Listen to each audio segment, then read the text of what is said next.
Hello दोस्तों, स्वागत है आपका बुक्स एजुकेशन के यूट्यूब चैनल पर। उत्तर प्रदेश पुलिस कांस्टेबल री एग्ज़ाम के लिए दोस्तों हम लोग अरविंद पब्लिकेशन की इस बुक से अभी तक 4 सेट कंप्लीट कर लिए हैं। दोस्तों नई बुक है साथियों। पुराना पेपर जो हमारा एग्ज़ाम निरस्त हुआ था उसको अवलोकन करने के बाद दोस्तों ये क्वेश्चन पेपर तैयार किया गया है। चलिए 5वां प्रैक्टिस सेट करते हैं दोस्तों। मॉडल प्रश्न पत्र नंबर 5 पहला पार्ट दोस्तों हमारा स्टार्ट होता है। जीके का क्वेश्चन यहाँ से शुरू है। फर्स्ट क्वेश्चन, निम्नलिखित में से कौन सी नृत्य शैली शास्त्रीय नृत्य शैली नहीं है? बताइए कौन सी नृत्य शैली शास्त्रीय नृत्य शैली नहीं है? ऑप्शन यहाँ पे डी सही हो जाएगा दोस्तों, बुरा कथा। अगला क्वेश्चन है, भारत के संविधान का अनुच्छेद डैश यह बताता है कि भारत, देखिए, राज्य भारत के पूरे क्षेत्र में नागरिकों के लिए समान नागरिक संहिता सुनिश्चित करने का प्रयास करेगा। ये बताता है दोस्तों आपका कौन सा अनुच्छेद? 44वां अनुच्छेद। क्वेश्चन तीसरा है, महासागर का उथला हिस्सा जो 1 डिग्री या उससे भी कम औसत ढाल दर्शाता है क्या कहलाता है? ये कहलाता है दोस्तों महाद्वीपीय ताक। अगला प्रश्न है, भारत और पाकिस्तान के बीच निम्नलिखित में से किस समझौते को नेहरू लियाकत समझौते के रूप में जाना जाता है? डी ऑप्शन यहाँ भी सही होगा दोस्तों। देखिए, अल्पसंख्यकों की सुरक्षा और अधिकारों को लेकर भारत पाकिस्तान के बीच समझौता। नेक्स्ट क्वेश्चन 5 है, जब वातावरण में कार्बन डाइऑक्साइड में वृद्धि हो जाती है तो इसके कारण क्या होता है? इसके कारण ग्लोबल वार्मिंग बढ़ जाती है दोस्तों, ठीक है, भूमंडलीय तापन। छठा प्रश्न है, गांधी जी ने वर्ष डैश में अहमदाबाद में सूती मिल श्रमिकों के साथ एक सत्याग्रह का आयोजन किया था? 1918 में। अगला क्वेश्चन है दोस्तों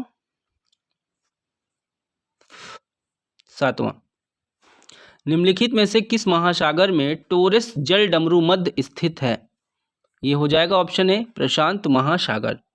अगला क्वेश्चन 8वां है, वार्षिक सूरज कुंड शिल्प मेले की मेजबानी निम्नलिखित में से कौन सा राज्य करता है? Option A Haryana. 9वां क्वेश्चन, निम्नलिखित में से कौन राष्ट्रीय आपदा प्रबंधन प्राधिकरण का पदेन अध्यक्ष होता है? ऑप्शन बी होगा प्रधानमंत्री। 10वां प्रश्न है, किस देश में, देखिए, किसी देश के भीतर उत्पादित सभी अंतिम वस्तुओं और सेवाओं के मूल्य को क्या कहा जाता है? क्या कहा जाता है दोस्तों? ऑप्शन बी होगा जीडीपी कहा जाता है, ग्रॉस डोमेस्टिक प्रोडक्ट। 11वां है, निम्नलिखित में से कौन अलाउद्दीन खिलजी के दरबारी कवि थे जिन्होंने प्रसिद्ध कविता हस्त बहिस्त लिखी थी? ऑप्शन डी होगा अमीर खुसरो। 12वां है, सिंधु नदी संधि वर्ष 1960। देखिए दोस्तों फिर से क्वेश्चन 12वां, सिंधु नदी संधि वर्ष 1960 के अनुसार भारत सिंधु नदी प्रणाली का कितना पानी इस्तेमाल कर सकता है? इसका ऑप्शन ए होगा 20%। 13 है, निम्नलिखित में से कौन भारत के सर्वोच्च नागरिक सम्मान भारत रत्न से सम्मानित होने वाले पहले संगीतकार बने थे? राइट ऑप्शन डी हो जाएगा MS सुब्बुलक्ष्मी। 14 है, 5वीं से 4वीं शताब्दी ईसा पूर्व के आसपास बुद्ध के उपदेशों का संकलन निम्नलिखित में से कौन सा था? राइट ऑप्शन बी होगा त्रिपिटक। चलिए 15 पे आ जाइए दोस्तों, निम्नलिखित में से कौन सा स्मारक लखनऊ में स्थित है? ऑप्शन ए होगा बड़ा इमाम बाड़ा। 16 है, थारवो कंदिगई कन्नमकोट्टाई जलाशय निम्नलिखित में से किस राज्य में स्थित है? राइट ऑप्शन बी होगा तमिलनाडु। 17 है, निम्नलिखित में से कौन सा समारोह मुख्यतः उड़ीसा से संबंधित है? ये कहाँ से है दोस्तों? बाली यात्रा उड़ीसा से संबंधित है। 18 है, निम्नलिखित में से कौन सी ईस्वी में औरंगजेब के आदेश पर सिखों के 9वें गुरु श्री गुरु तेज बहादुर की हत्या कर दी गई थी? 18 का बी होगा दोस्तों 1675 ईस्वी। 19 है, देखिए, डैश स्थापत्य कला की एक शैली है जिसमें नागर और द्रविड़ शैली के तत्वों का समावेश है? इसका ऑप्शन सी हो जाएगा बेशर स्थापत्य कला की एक शैली। 20वां है, निम्नलिखित में से कौन सा पशु जुगाली नहीं करता? कौन सा पशु जुगाली नहीं करता? तो डी होगा सुअर। अगला है 21, मिट्टी की नमी बनाए रखने के लिए पौधों के बीच की खाली जमीन को कार्बनिक पदार्थों की परत से ढकने की प्रक्रिया को क्या कहा जाता है? इसको मल्चिंग कहा जाता है, मल्चिंग। ठीक है दोस्तों, यहाँ पे लिखा है मलिवग कहा जाता है, मलिंगवग। ठीक है। 22 है, तेयम एक प्रसिद्ध अनुष्ठानिक कला रूप है जिसका उद्भव किस राज्य में हुआ? केरल में। 23 है, संयुक्त राष्ट्र ने वार्षिक विश्व शौचालय दिवस के रूप में कब चिन्हित किया? ऑप्शन डी होगा 19 नवंबर को। चलिए 23 कंप्लीट है दोस्तों, 24 पे आएंगे।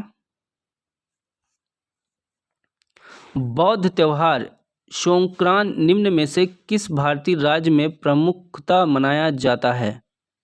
राइट ऑप्शन यहाँ पे ए होगा अरुणाचल प्रदेश। 25 पे आइए दोस्तों, देखिए किन्नौर में हर हंग रंग घाटी के शैल खार और चांगो के साथ स्पीति घाटी के अंतिम दक्षिणी पूर्वी छोर को निम्नलिखित में से कौन सा दर्रा जोड़ता है? ऑप्शन डी होगा लेप्चा ला। 26 भारतीय रिजर्व बैंक के आधिकारिक चिन्ह में क्या शामिल है? ताड़ का वृक्ष। पानीपत की तीसरी लड़ाई कब लड़ी गई? 14 जनवरी 1761। ठीक है। 28 है, भारतीय संविधान का निम्नलिखित में से कौन सा अनुच्छेद राज्य को अंतर्राष्ट्रीय शांति और सुरक्षा की अभिवृद्धि को निर्देश देता है? ऑप्शन बी होगा अनुच्छेद 51। 29 है, निम्नलिखित में से कौन सा साइबर अपराध की श्रेणी में आता है? डी ऑप्शन होगा दोस्तों। देखिए क्रेडिट कार्ड की धोखाधड़ी, पहचान की चोरी, सूचनाओं की चोरी, तो डी ऑप्शन यहाँ पे बिल्कुल सही हो जाएगा। 30 है, गूगल के संस्थापक कौन है? गूगल के संस्थापक कौन है? ए ऑप्शन देखिए लैरी पेंज और सर्गेई ब्रिन। 31 है, भारत में नक्सलवाद का प्रारंभ कब से हुआ? C option 1967। 32 है, राष्ट्रीय मानव अधिकार आयोग की स्थापना कब हुई थी? ए ऑप्शन वर्ष 1993। 33 है, मेची नदी पुल परियोजना किन दो देशों की संयुक्त परियोजना है? ऑप्शन बी होगा भारत और नेपाल। इफ्को यूरिया कारखाना उत्तर प्रदेश के निम्नलिखित में से किस स्थान पर है? राइट ऑप्शन बी होगा आंवला में। 35 है, लेदर टेक्नोलॉजी पार्क कहाँ अवस्थित है? ये दोस्तों उन्नाव में अवस्थित है। अगला प्रश्न है हमारा 36, उत्तर प्रदेश में राज्य उच्च शिक्षा परिषद कब स्थापित की गई? ऑप्शन बी होगा वर्ष 1995। उत्तर प्रदेश में बुक्सा जनजाति कहाँ रहती है? ये रहती दोस्तों बिजनौर में। 38 है, उत्तर प्रदेश में कितने मुख्य कृषि जलवायु क्षेत्र हैं? 38 का बी होगा 3। अब दोस्तों हिंदी का सेक्शन स्टार्ट 39 से। देखिए 39 है, निम्नलिखित शब्दों में तत्सम शब्द को पहचानिए। तत्सम यहाँ पे बी वाला हो जाएगा कुकुर।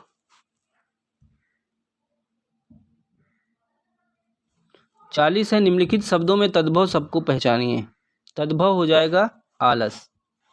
41 है, निम्नलिखित विशेषणों को संज्ञा पहचानिए। देखिए निम्नलिखित विशेषणों में से संज्ञा को पहचानिए। संज्ञा हो जाएगी अनुशासन।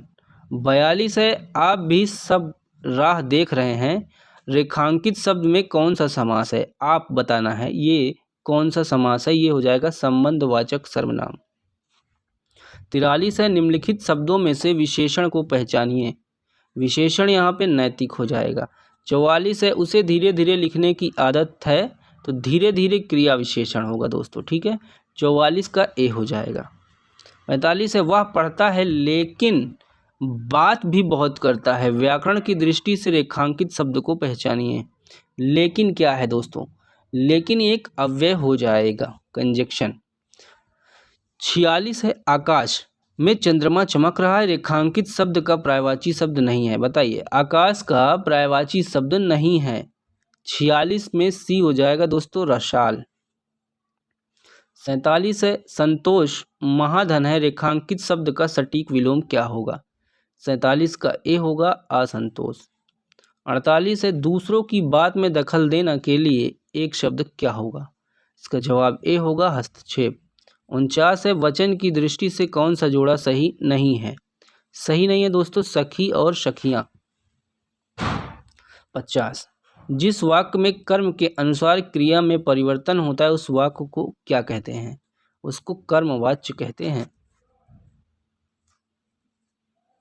नेक्स्ट आ जाइए दोस्तों 51, निम्नलिखित वाक्यों में भविष्य काल को पहचानिए। भविष्य काल देखिए, मैं कल घूमने जाऊंगी, ठीक है, भविष्य काल। मुझे बाहर जाना है, रेखांकित चिन्ह को पहचानिए। यहाँ पे रेखांकित चिन्ह देखिए पूर्ण विराम होगा। 52 का ए हो जाएगा दोस्तों। 53 है, उसने तो मेरी आंखें खोल दी, रेखांकित मुहावरे का अर्थ क्या होगा? भ्रम को दूर करना। आग लगने पर कुआं खोदना, लोकोक्ति का सही अर्थ क्या होगा? संकट के समय बचाव के लिए सोचना। 55 है, पृथ्वी, ग्रहों, तारों आदि का स्थान वाक्यांश के लिए उचित शब्द क्या होगा? देखिए अंतरिक्ष हो जाएगा। 56 है, पूर्वी हिंदी क्षेत्र में कौन सी बोली नहीं बोली जाती? जयपुरी नहीं बोली जाती। रामचरितमानस के रचयिता हैं गोस्वामी तुलसीदास जी। जयद्रथ वध किसकी रचना है?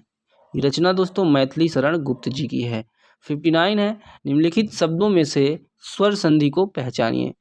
स्वर संधि यहाँ पे पुस्तकालय हो जाएगी, ठीक है। 60 है, मुंबई में गगनचुंबी इमारतें बहुत हैं, रेखांकित शब्द में कौन सा समास समाहित है? 60 का दोस्तों सही उत्तर आपका हो जाएगा ए, तत्पुरुष, ठीक है, तत्पुरुष। 61 है, हमें अपशब्द नहीं बोलना चाहिए, व्याकरण की दृष्टि से रेखांकित शब्दांश क्या है? अपशब्द, अप बताइए क्या है? सही जवाब सी होगा, उपसर्ग है। अप में लगा अंडरलाइन। चलिए 61 हो गया, अब आइए 62 पे। 62 से 66 गद्यांश है, वैकल्पिक उत्तरों का सही उत्तर चयन करना है पढ़कर।